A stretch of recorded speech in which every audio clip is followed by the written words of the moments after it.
Hi everyone, and welcome to today's interview with Jim. I wanted to have Jim on today to tell his story because he has pretty much reversed his diabetes in less than a year. And Jim was diagnosed with type 2 diabetes in August 2019 when his A1C was 8.5 and his blood lipids and blood pressure weren't actually looking that great. And in May of this year, his A1C was down to a whooping 5, which is pretty good. It's probably better than most people who are not diagnosed with diabetes have. So he's also come off several of his medications, and I will let Jim talk about it himself, but a lot of other things has also magically disappeared over this year. So welcome to the show, Jim.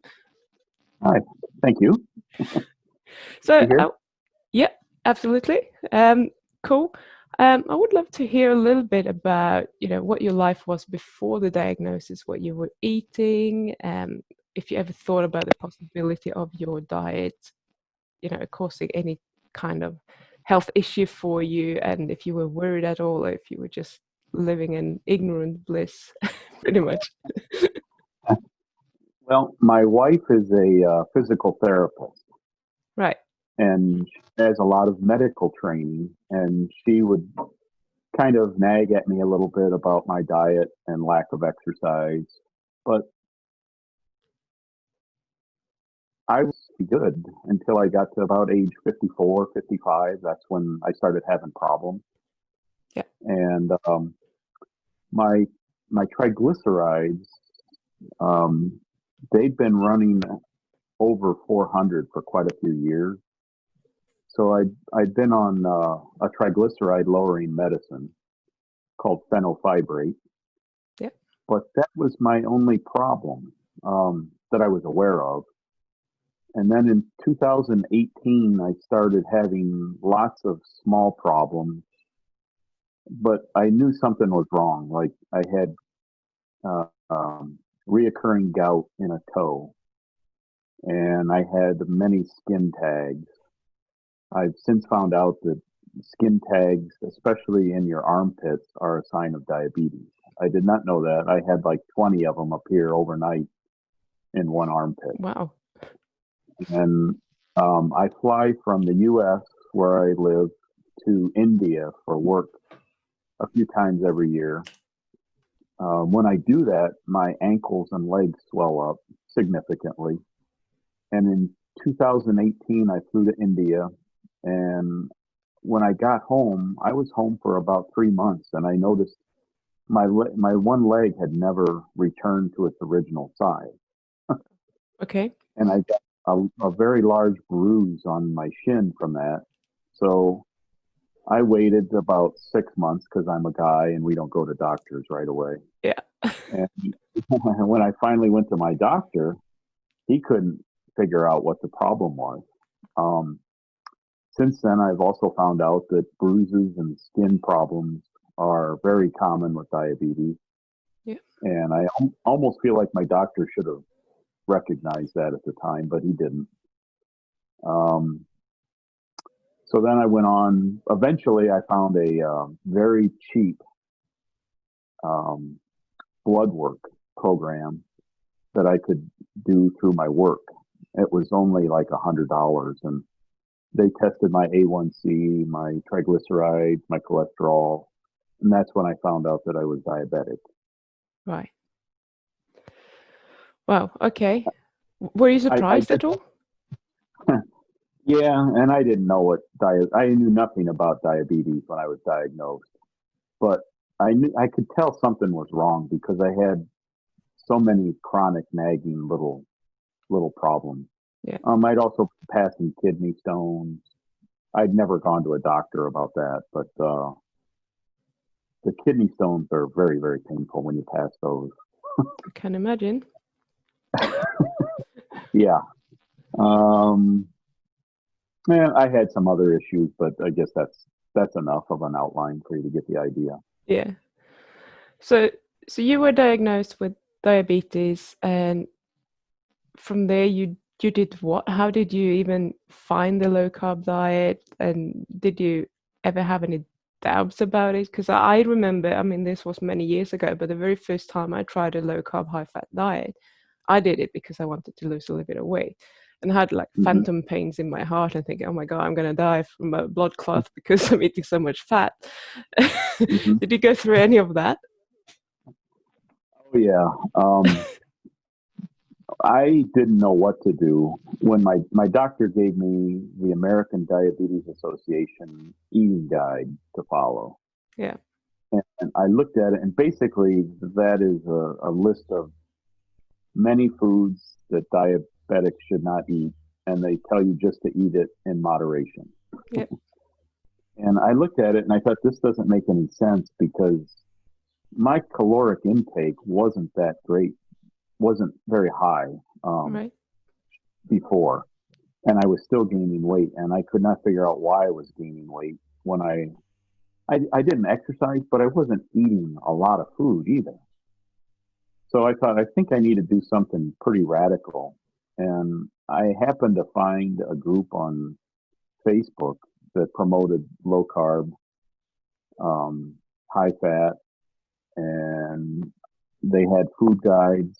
I printed out the food guides, started following them right away. The day after I was diagnosed diabetic, I started low carb. And after 3 months, I went back in for another A1C check. My A1C had gone from 8.5 to 5.8. That's And amazing. my doctor said, he goes, you've lost like 25 pounds and you've lowered your A1C down to a pre-diabetic range. He Yeah. said, well, what are you doing?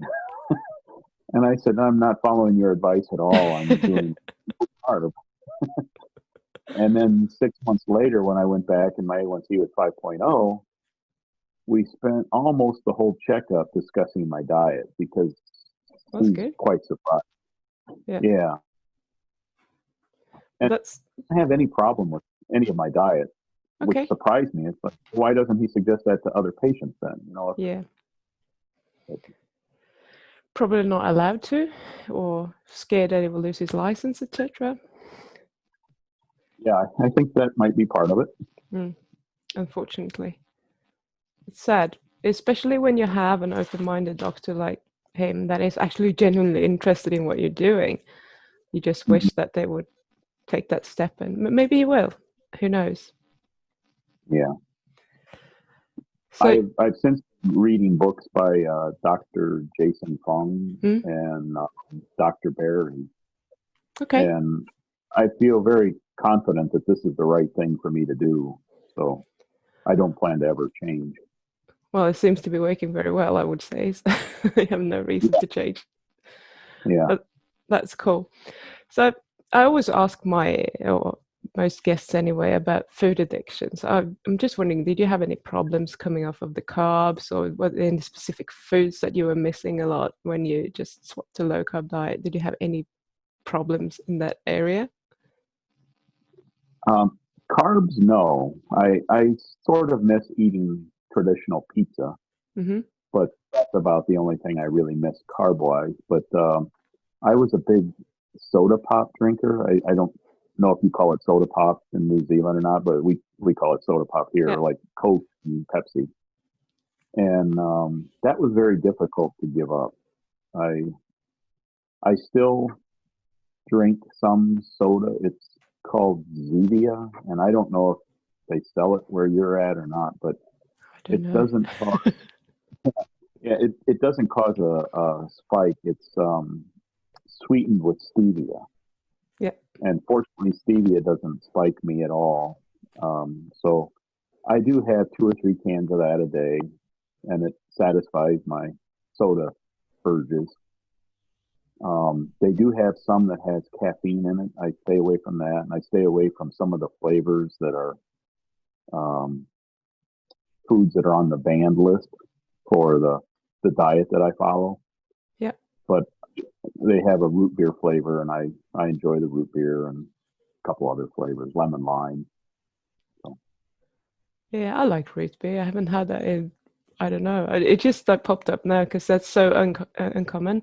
I'm from Sweden originally, and I moved to the UK about 12 years ago and to New Zealand 2 years ago. But I remember when I was a teenager, we had this American shop in town and they had root beer. We used to go there and buy it because we didn't have it. It's just like a memory popping back up in my head now, and I really enjoy that. It tasted very much like the type of chewing gum that we had, but that chewing gum always lost its taste very quickly. So now you're bringing back memories here. So so you started a low carb diet. Did you just follow the food lists, or were you ever counting your macros? Because everyone is always telling diabetics, now this might apply more to type 1 diabetics, but you need to count your macros. You can't eat more than that amount of carbs in every meal, etc. Did you ever go down that route or not? Well, the Facebook group that I've been following recommends 10 carbs or less per meal, 3 meals a day, no snacks. Yeah. And at first I tried to count macros and keep my carbs quite low. And eventually I discovered that if I just eat protein, I don't have to count. And counting seems to be a big pain for me. So yeah, I really stick mainly to just eating protein. And maybe once a day I'll have some sort of a vegetable that's low carb, but that's not every day. Yeah.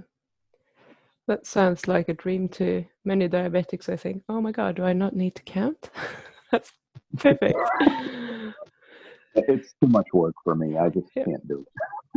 No, there's so many things around, just especially if you are recommended to eat 6 meals per day as well, and you're going to count the carbs every time, you have a full-time job on your hands just counting your macros. How often do you test your blood glucose when you're eating, or before, after, etc.? Well, I started for the first 9 months, I was testing at least once a day. If I ate a new food, I would test before I ate it, and then at 60 minutes and 2 hours after I ate it to see how it affected me. Yeah. Now I'm pretty lazy about it. I check like 3 times a week, and because I know what foods to avoid now. Yeah. And if I eat something new, I do test more frequently for a few days. But in general, like every other day, I check when I get up, and usually it's between 80 and 90. So That's good. yeah.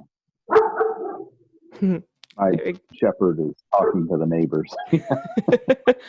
I know someone like that, but she's much, much smaller and has this annoying little bark. At least you got a real dog.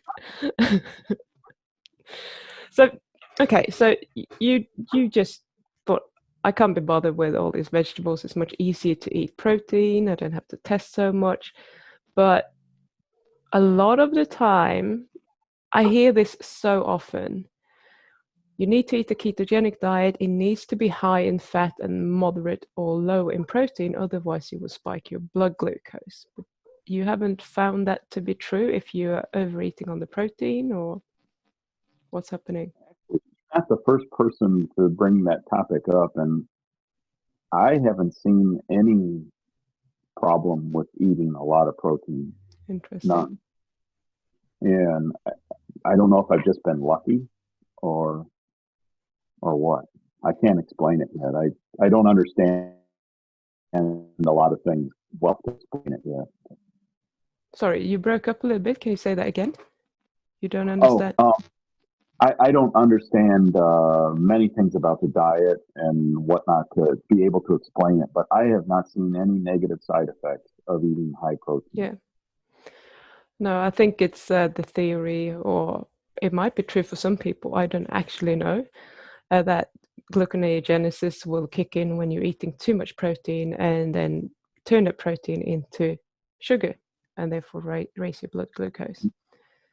And the theory is that obviously if you have an impaired glucose metabolism, that's going to spike you and cause a problem. I haven't seen that a lot myself, but I don't have a problem with my blood glucose. I don't have diabetes or anything, so it's just interesting to hear what other people are going through, because that is something that I've heard it for so many years, that, you know, if you're going to be keto, you need to be high fat and moderate protein, or you might be kicked out of ketosis. And I think that's where it's coming from. So I'm just wondering, you know, if you've seen anything, but no. So that's good. I also have, I don't know, I don't think you've seen the interview, but there's a woman, she lives in New Zealand. She actually came by my house to do this interview, and she's a type 1 diabetic, and she's on a carnivore diet now. And she doesn't see much of a spike in her, you know, in anything going on in her body either, but she's obviously on insulin. So it's interesting. You know, another interesting thing that I can't explain is all kinds of food myths and guides that I was taught as a child. I'm 57. Everything I knew about eating seems to have been wrong. Mm-hmm. Like I was always told not to put salt on anything because Americans get too much salt. It will raise your blood pressure. Yeah. Blah blah blah. My blood pressure was sky high. I went almost complete carnivore. And now I salt my food a lot because if I don't, I get leg cramps from lack of salt. And my blood pressure is great now. My doctor's amazed at that too. It's like, well, I can't explain it. I just know it's working for me. So, my mother always told me eating too much protein would make me get overweight, and now I eat protein and I'm losing weight. Oh, Mom, come on. Oh, that's funny. Yeah, that's interesting that she said. I'm wondering if that's because protein is usually associated with the fat. But, you know, that's something that they started promoting in the 80s, isn't it? Just when I was a kid. Yeah. I remember my mom came home one day. She's like, "Oh, they got this new low-fat milk here. Try it." And I was like, "Yeah, it's good." And then we drank low-fat milk from then on. That was probably a mistake, but you know, there you go. So, do you do anything else, or did you do anything else to try and reverse your condition, like walking, exercising, taking any type of supplements, you know, that sort of thing? I started doing some light walking with the dogs. I was really too fat at first to walk very far, and as the weight came off, I've been walking more with my German Shepherd, and but we don't really walk that much. I mean, half a mile to a mile a day, sometimes twice a day.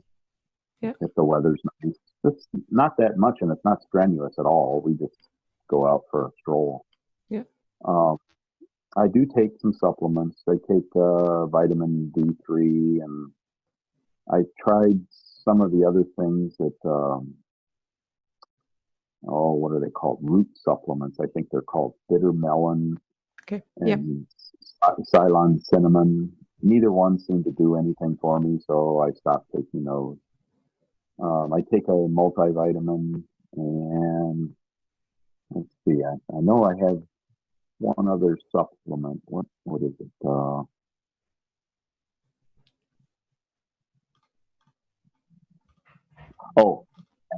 Biotin for my hair, skin, and nails. Because I don't know what's going on. I've had problems with brittle toenails for 10 years, and I don't know if that was because of my high triglycerides or not. I've always thought it was because of my high triglycerides, and I was on triglyceride lowering medicine. My doctor thought that's why I had brittle toenails. So I've been taking something from my nails for years, and I still have brittle toenails. So that's one thing I haven't figured out yet. Yeah, my brain is like brittle toenails. What can we do about that? But yeah, maybe. Do you like liver? Not really. No. Okay. Otherwise, I know it's probably food.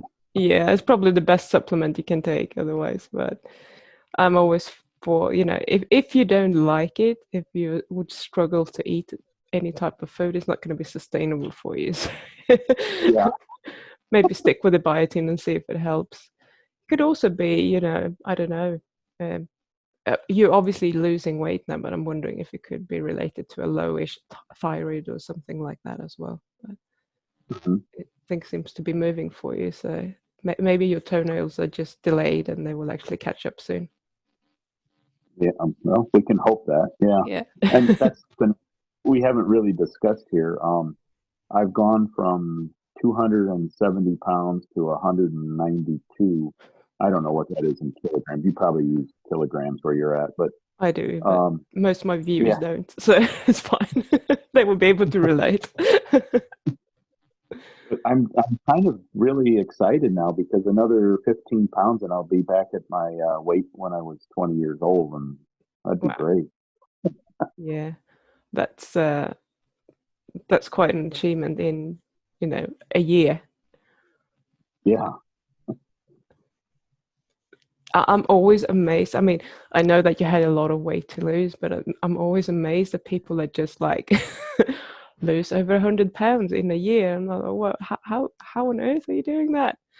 But Yeah. yeah, it's. I think it's a combination. Obviously, you're not. When you get insulin down, you give your body a chance to actually burn that fat, but then also actually putting some real nutrient in that your body needs. I think it's a combination of things, but yeah, I'm always amazed and I'm like, wow, that's such a great story. Just that alone can probably inspire so many people to do the same thing. I'm hoping anyway. So what was your biggest struggle actually swapping your diet and, you know, starting doing that? Or was it just airy fairy rainbows and unicorns everywhere? Oh, biggest struggle probably was, I'd say it was probably lunch at work, Okay. Yep. because I had guys at work that I go out to lunch with every day.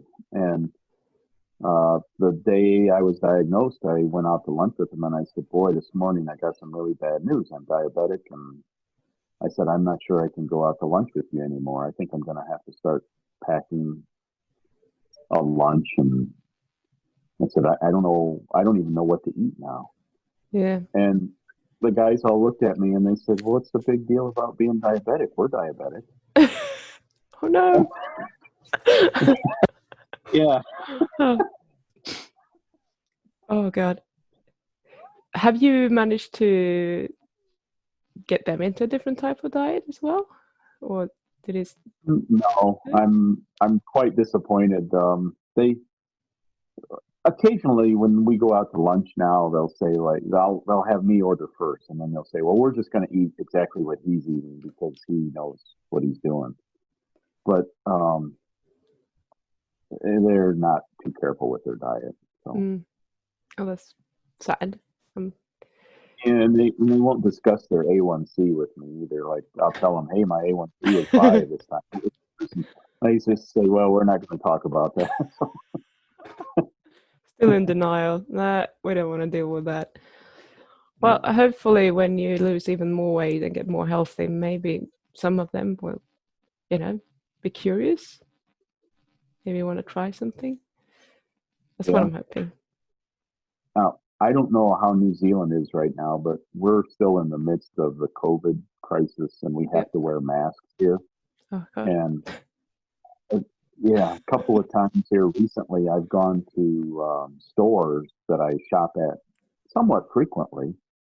And I've walked in with my mask on, and the people, I've been going to the same store for 30 years, and the people don't know who I am because they can't see my face and I've lost so much weight.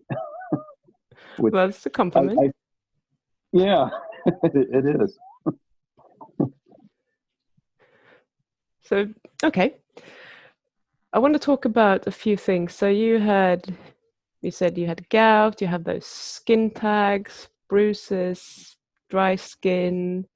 Were there any other, I think you mentioned, yeah, the kidney stones, sleep apnea, Oh, sleep apnea, yes. acid reflux, Um, quite common. yes, Yeah. yeah. Is that common? Um, I think yeah, I think well, maybe I'm unlucky and I had a few clients myself that come to me because of that alone. And I'm like, what's up with the acid reflux? But it seems to be something that is going around. I know that as soon as my partner doesn't eat well, he's getting it. So I'm just kind of assuming that it's common because I see it everywhere. Maybe my environment is abnormal. I don't know. Okay. No, I have no idea. I don't really discuss medical issues with other people because I'm not in the medical field, and so I don't know how common it is. Fair enough. So what's happened with all of that? The skin tags disappeared? Yes. The skin tags, it took a few months for those to go away, but I was surprised. The bruise on my shin was gone within weeks of me starting low carb. It was gone very How long quickly. had you had that bruise for? About 9 months. That's not normal. No, and my doctor had done an X-ray, an MRI, and an ultrasound on it, and everything was normal. And so he gave up trying to figure out what was wrong. I started low carb, and 2 months later, it was completely gone. Amazing. But yeah, that's the sleep apnea. I still use my CPAP machine, although I don't use it every day. Sometimes I skip just to see how I sleep, and I think I still need it, but it's not anywhere as near as severe as it used to be. Yeah.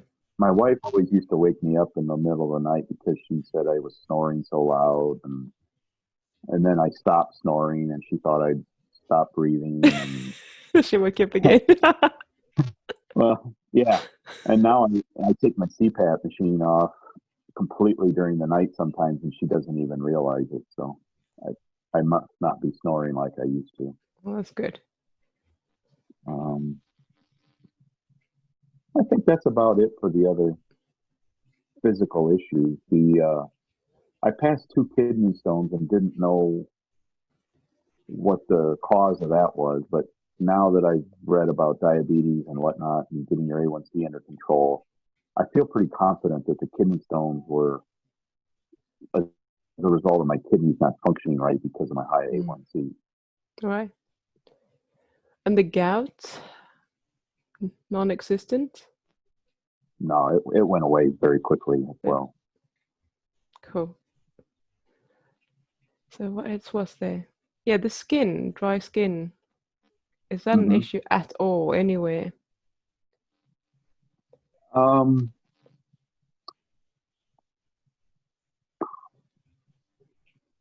Well, I had a few surgeries done in the past, and I still have dry skin where those surgeries were, but I think that's a totally different issue, I believe.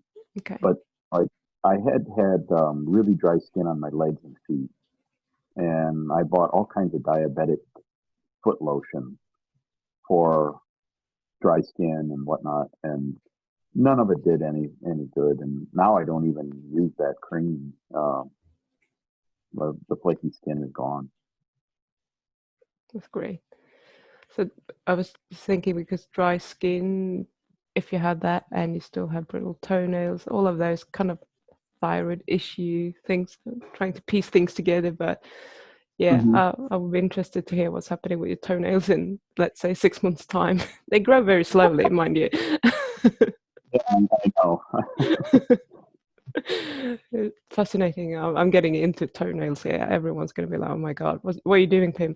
Anyway, so if I'm diabetic, I'm newly diagnosed. What advice would you give me if I would say I don't know what to do, I don't know what to eat, I don't know where to start, I don't think I could do that diet? What would you tell me? Well, cut out the sugar and cut out the carbs.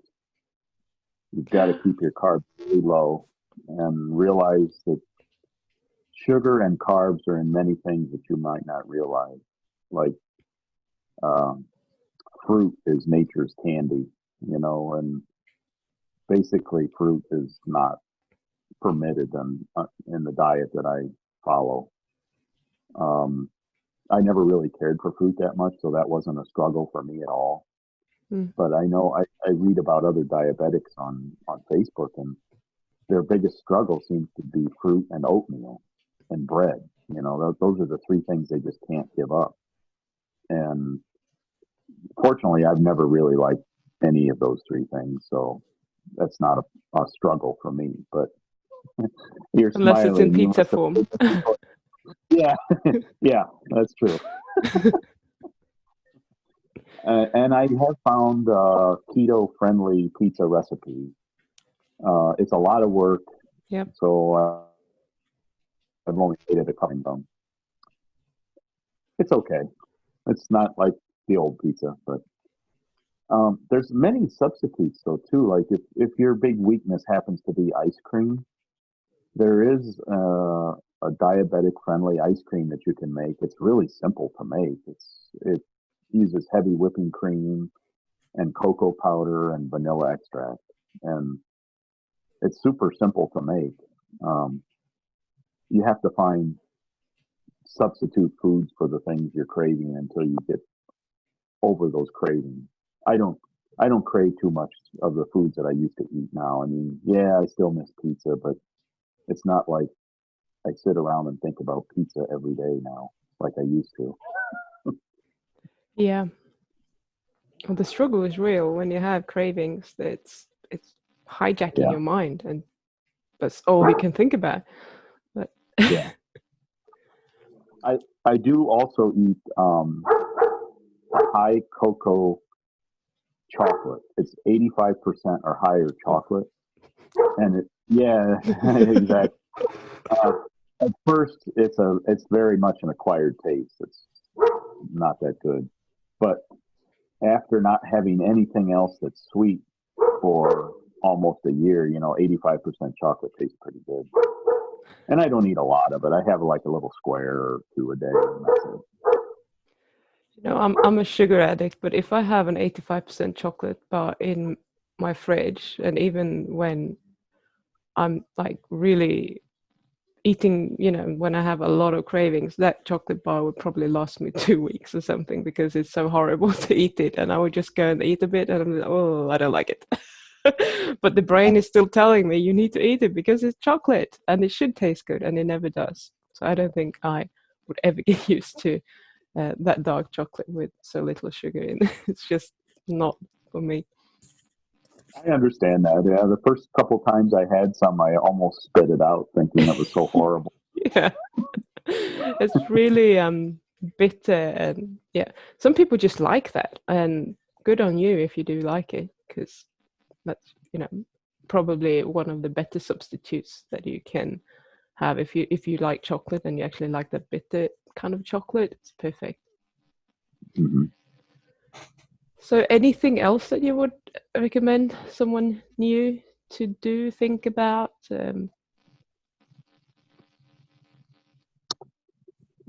Oh, Anything we should well, watch out for? Yeah. Sorry, go on. there's a lot of, well, I don't know how food is in New Zealand, but in the U.S., there are many, many things that I refer to as secret sugars. The U.S. food manufacturers rename sugar to different things Oh to yeah. trick us into eating it. Mm. And a lot of people know about like corn syrup and things like that, maltose, dextrose, but there's so many things, and I have a list. It's like 60 other names for sugar.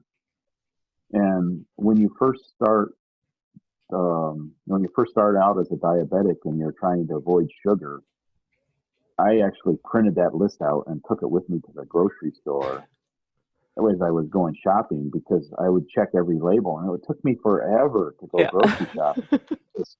I'd have to read every label, and after a while, you realize, okay, I can't go down the cereal aisle because there's nothing there for me to eat. So just ignore that. And there's quite a few other aisles that I don't even need to go down. The juice aisle, you can forget that. And frozen food, you might as well forget that. And so now I can go grocery shopping in no time because I know exactly what I'm going to buy, and I don't have to look at everything for the secret sugars anymore. But Yeah. uh, I just recently found out that sucralose spikes my sugar, and I did not know that. And in our diabetic group that I follow, they say that sucralose is okay for most diabetics, but not for all. And it took me almost a year before I discovered that I'm one of the ones that can eat sucralose. So just if anyone is interested in joining, what's this Facebook group called that you're in? That's a good question. I'm not even sure. Yeah, I didn't prepare you for that one. Let's see here. Let's see. Reversing Diabetes Type 2 Support Group. Right. So I'll put a link to that in the description as well. And this list of sugars that you have, can people find it somewhere online, or is it downloadable somewhere? Or where did you find it? It's on the group guidelines, the Reversing Type 2. Now, I could send it to you. I could send you some other information if you have a way to post it on a website or something. I'll think about that. Yeah. Let's talk about that after, and I'll see if I can come up with something. Because I don't have an easy way of doing it, but that's okay. Anyway, if someone is diabetic and they want to know what you're doing, obviously they can join this group and they will get their hands on the resources. So that's brilliant. Yes. So what would your best argument be for someone who has diabetes and they say, man, I don't think I can do that diet. Why should they be doing low carb? Why is low carb better than low fat or low calorie? Well, my main source of motivation is I sit next to a gentleman at church on Sundays who is type 2 diabetic, and he lost his leg because of it. He eats donuts all the time. And yeah, and it's kind of ironic. His wife is the nurse at the doctor's office where I go to. And she talks to me frequently about the fact that her husband loves donuts and that's why he lost his leg. Yeah. But that's my motivator. What was your question again? I'm sorry. If someone says, yeah, but I've heard that, a low fat, low calorie diet works because all I have to do is lose weight and then I will get rid of my diabetes. Yeah, well, I struggled to lose weight for 20 years. I didn't know why I was gaining weight. And since I've been reading books by Dr. Berg and Dr. Fung, I've realized that was a sign that I was becoming insulin resistant and headed towards diabetes. And my high triglycerides was also another indicator. I think right now the thinking is that cholesterol isn't as important as they realize, but triglycerides is very important. And my triglycerides were over 400 for many years. And my doctor said, no, that's high. You need to get that down. So here, let's give you a pill to lower it, And if they'd have told me 10 years ago to start this diet, and I would have done it, I wouldn't be diabetic today. No. So that's an interesting thing, because obviously you have high triglycerides because of a reason, and it's not because you are medicine deficient. So they just like putting the lid on and trying to put the fire out when the fire is still burning. That's a little bit sad. But something I found interesting with your numbers that you sent me before is that your triglycerides have gone down, you're off the medications. But usually what can happen, that I want to just point out as well, is that when you're losing weight, when you're actively burning a lot of fat, your triglyceride might actually go up because your body's just releasing all that fat for energy. So if you don't have high triglycerides before starting a low carb diet, they might actually go up if you're losing a lot of weight. And that's not. Yes, I've read that recently. I've read that recently, and that surprised me too. And I've also read that some people's cholesterol goes up as they lose weight. Yeah. And I haven't experienced that. My cholesterol has really dropped, and my triglycerides well, like I said, they went from over 400 to 80, you know, Yeah, so. that's crazy. And now you're off the meds. So we removed the lid. It's just that the fire is not really there anymore. Yeah. I think, uh, I'm just smiling because it's so great to hear when people are just, doing something simple like just diet. There's not a lot of supplements or medications or anything. It's just changing your diet, and you changing your diagnosis. You are getting healthy, you're losing weight, and who knows. People say that diabetes is for life, is diagnosis for life, but I do actually believe that, sure, you probably can't go back and eat the way you did before for an extended period of time, but your insulin sensitivity, everything's just going to go back to, where it used to be. And eventually, if you want to have a cheat meal, you're probably going to be as fine as anyone else doing that. And that's Yeah, I hope so. Yeah, but that's just like amazing. Why are we not talking about this? Why is it not out in, why is it such a secret? It should be something that everyone should know about, that it is actually very, very simple to do. Mm-hmm. Anyway, I just I get agree. so annoyed when it's kind of hidden and when it's so simple. Now, is the medical system in Australia and New Zealand like here in the U.S.? Do they have a diabetes association that the doctors have to follow their guidelines? I I mean, their don't, guidelines.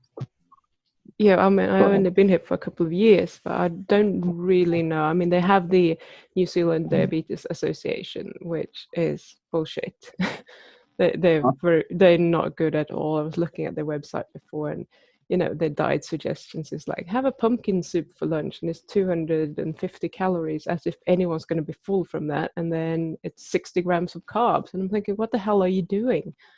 It's Yeah. nothing that is going to fill anyone up, and it's just going to spike your blood sugar. So I wouldn't trust them at all, but I suspect that is unfortunately very similar, that they're following the guidelines. And I've seen now that the veganism movement is coming into, from, I don't even know from where, but into different aspects of what they want to recommend. Even, what kids should be doing in school, have a vegan day, and, all that sort of bullshit. Just see that going on in the background. And I'm thinking, no, please don't.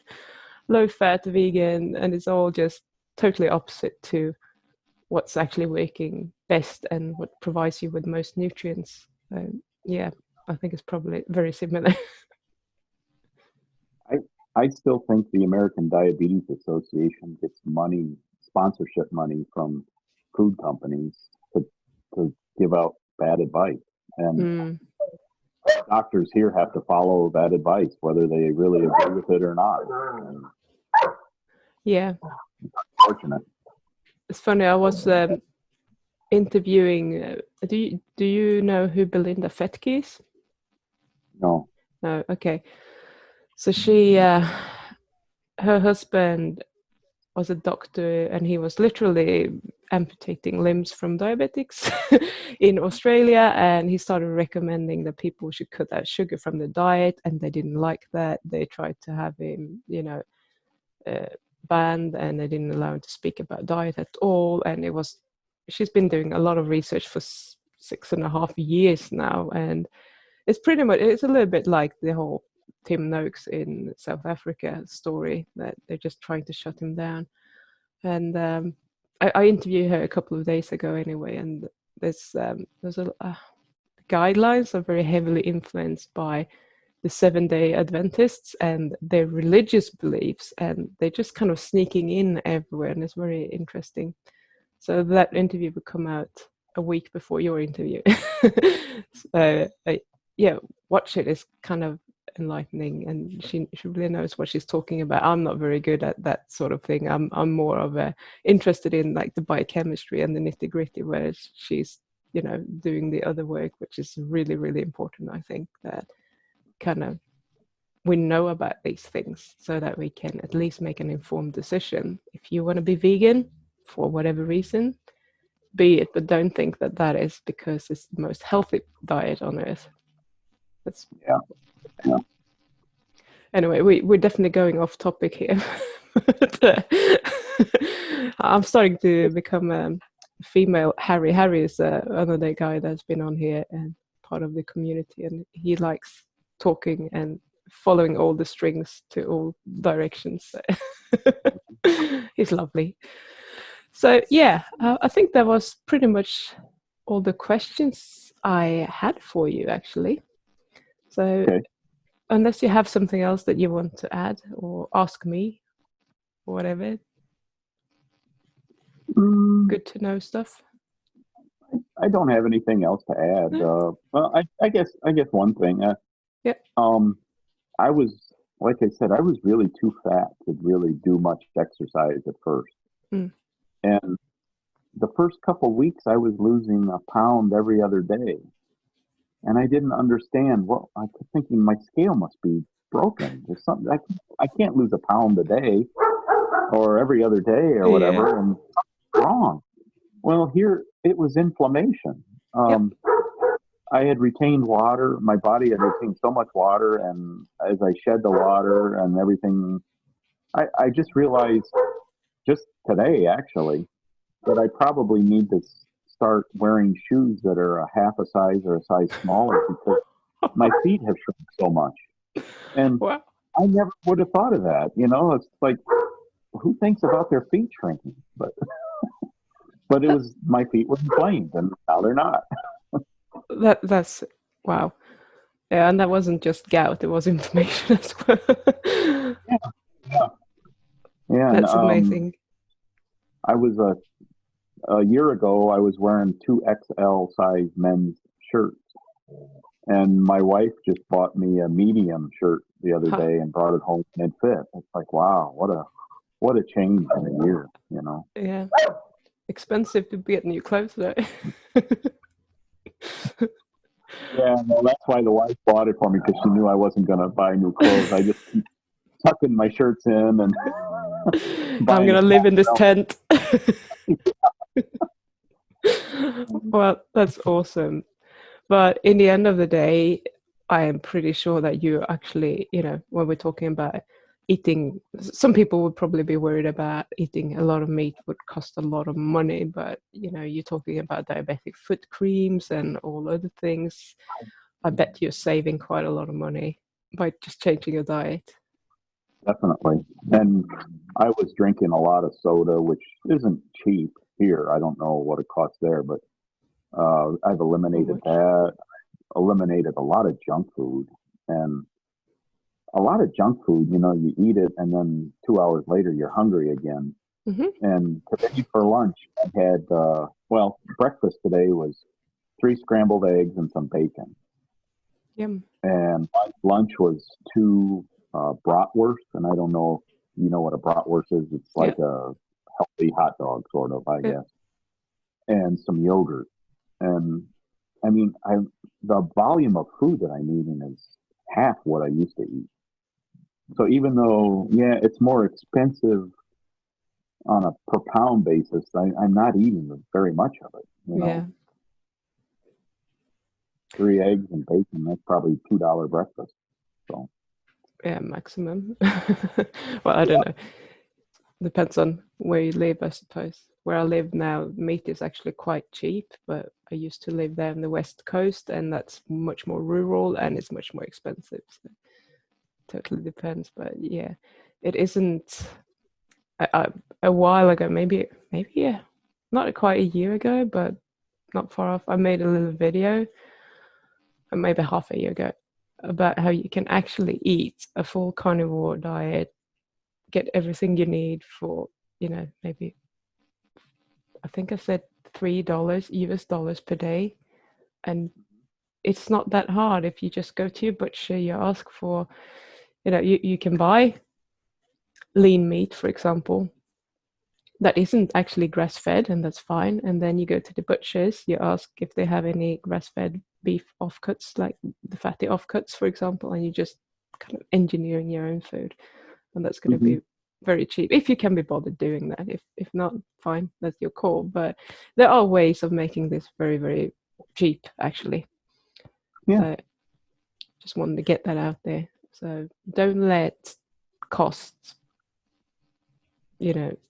push you away from the idea of even trying it, because in the end of the day, you are going to save money. Maybe in the beginning, while your appetite is still very high for a week or so, maybe you will eat a lot of food, but that's not going to continue indefinitely. Definitely not.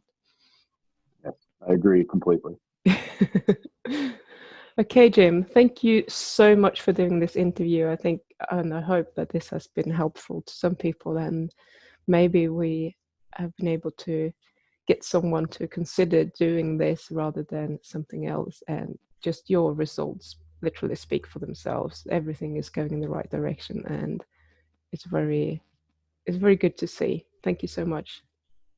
Well, thank you. I enjoyed this. Have a good day. You too. Thanks. Bye. Turn that off.